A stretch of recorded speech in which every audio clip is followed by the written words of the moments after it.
oitavo ano. Então, sou eu aqui de novo para corrigir com vocês os exercícios que eu mandei na semana passada, que são exercícios de revisão.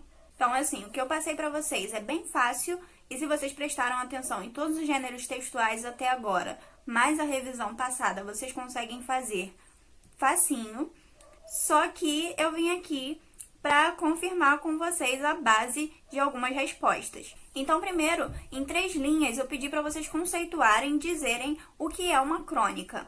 Bom, o que não pode faltar nessa resposta? A ideia principal da crônica, que é retratar um acontecimento do dia a dia, do cotidiano, mas que muitas pessoas não percebem.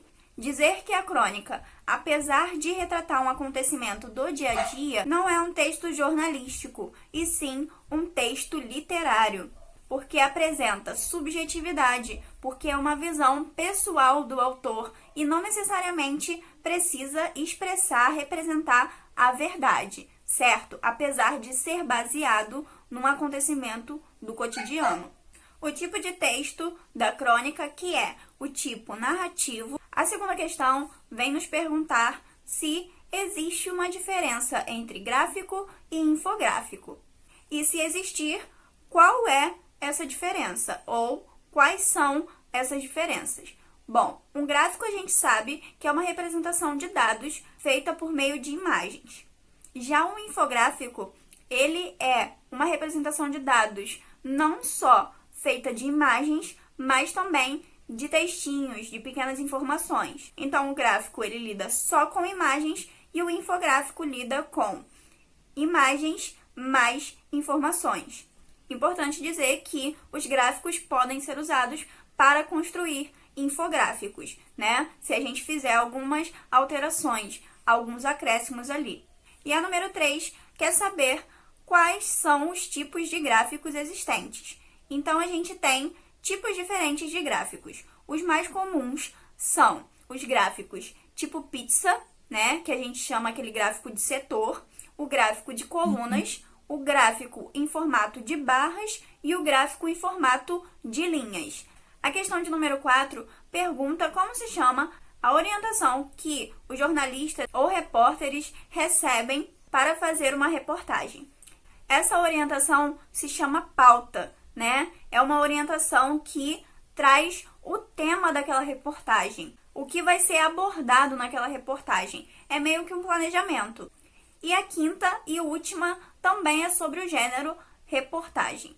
Ela pede para vocês falarem um pouquinho sobre esse gênero. Então, com as palavras de vocês, vocês vão fazer isso. No entanto, vocês não podem esquecer o principal, que é o conceito. Relatar detalhadamente fatos ou acontecimentos do cotidiano que sejam relevantes, que sejam importantes para a sociedade, para a população. Esse é o conceito de reportagem. Além disso, vocês não podem deixar de fora a estrutura da reportagem, que é uma estrutura muito peculiar. Então, ela traz um título, né, que é mais impactante, um subtítulo que explica um pouquinho mais sobre aquele título.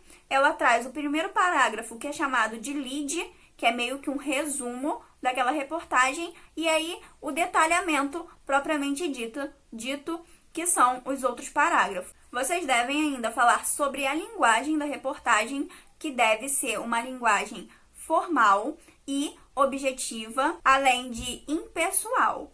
E se vocês quiserem citar as fake news, tudo bem. Vocês podem dizer que elas não são consideradas reportagem, que elas são um meio das pessoas espalharem informações falsas e que descredibiliza o trabalho dos jornalistas. Então é isso. Muito obrigada pela paciência e até a próxima aula.